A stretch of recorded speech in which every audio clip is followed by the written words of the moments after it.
बिस्मिल्लाहिर्रहमानिर्रहीम। किसी आदमी को कोई सख्त मुश्किल पेश आ जाए या मुसीबत या तकलीफ़ में कोई घिर जाए तो उससे निकलने के जो असबाब हैं, एक बड़ा ज़बरदस्त मज़बूत सबब ये भी है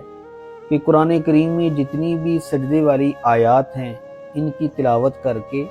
फिर 14 सजदे आदमी करके फिर अल्लाह ताला से दुआ मांगे, अल्लाह ताला ज़रूर दुआ को कबूल फरमाते हैं। और एक सूरत ये है कि एक आयत की तिलावत की फिर सजदा कर लिया,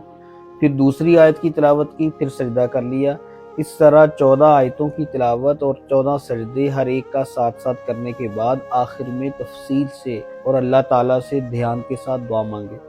तो अल्लाह ताला ज़रूर दुआ को कबूल करते हैं और उस मुश्किल से निजात अता करते हैं। और वो 14 आयतें जो सजदे वाली हैं वो कहाँ पर हैं, कौन सी सूरत में हैं?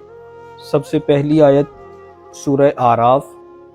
आयत नंबर 206, सूरह राद आयत नंबर 15, सूरह नहल आयत नंबर 50, सूरह बनी इसराइल आयत नंबर 109,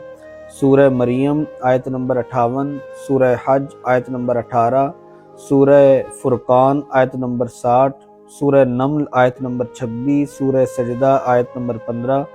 सूरह स्वाद आयत नंबर 25, सूरह हामीम सजदा आयत नंबर 38, सूरह नजम आयत नंबर 62, सूरह इंशिकाक आयत नंबर 21 और सूरह अलक आयत नंबर 19।